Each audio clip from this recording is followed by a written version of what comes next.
On the fourth time around, Logan told her to give up and double park in front of Chalmers' flat. Watson jumped out into the wet night, splashing between two parked cars to the pavement, the rain bouncing off her peaked cap.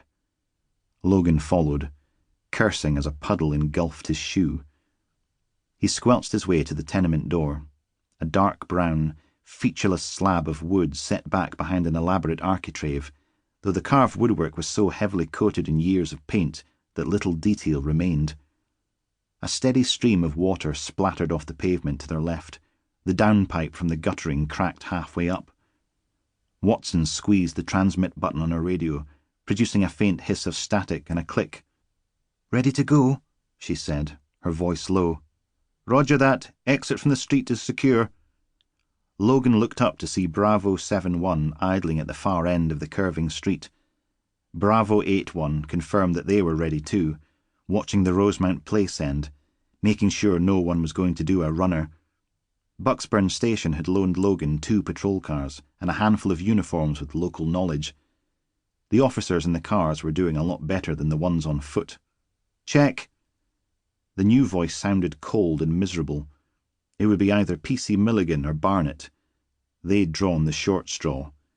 The road backed onto another curved avenue of tenements, the back gardens sharing a high dividing wall, so the poor sods had to climb over the back wall from the adjoining street, in the dark and the mud, in the pouring rain. "We're in position." Watson looked at Logan expectantly. The building didn't have an intercom, but there was a row of 3 bells on either side of the doorway, the buttons clarted round the edges with more brown paint. Little labels sulked beneath them, each one giving the name of the occupant. Norman Chalmers was written in blue biro on a square of bloated cardboard sellotaped over the name of the previous owner. Top floor right. Logan stepped back and looked up at the building. The lights were on. "Okay." He leaned forward and rang the middle buzzer, the one marked Anderson. 2 minutes later, the door was opened by a nervous man in his mid to late 20s, big hair and heavy features, with a large bruise riding high on his cheekbone.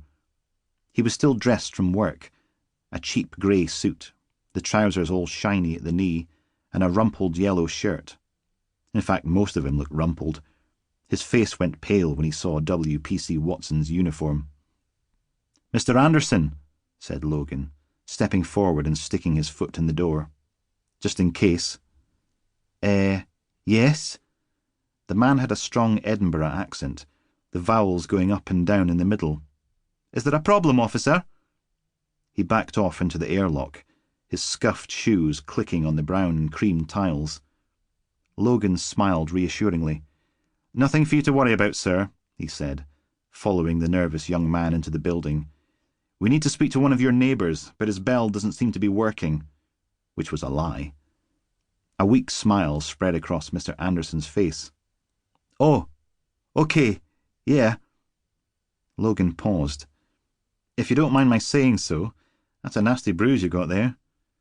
Anderson's hand fluttered up to the swollen purple and green skin. I walked into a door." But he couldn't look Logan in the eye as he said it. They followed Mr. Anderson up the stairs, thanking him for his help as he disappeared inside his first-floor flat. "He was hell of a nervous," said Watson when the door latch clicked shut, the deadbolt was driven home, and the chain rattled into position. "Think he's up to something?" Logan nodded. "Everyone's up to something," he said. "And did you see that bruise? Walked into a door, my foot. Someone's belted him one." She stared at the door. "Too scared to report it?" "Probably. But it's not our problem."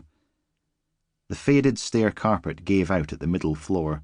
From here on up, it was bare wooden boards that creaked and groaned as they climbed. There were 3 doors on the top landing. One would lead up to the communal attic, one to the other top-floor flat, but the third belonged to Norman Chalmers.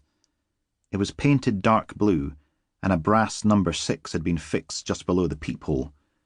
W.P.C. Watson flattened herself against the door, keeping herself and her uniform out of the line of sight.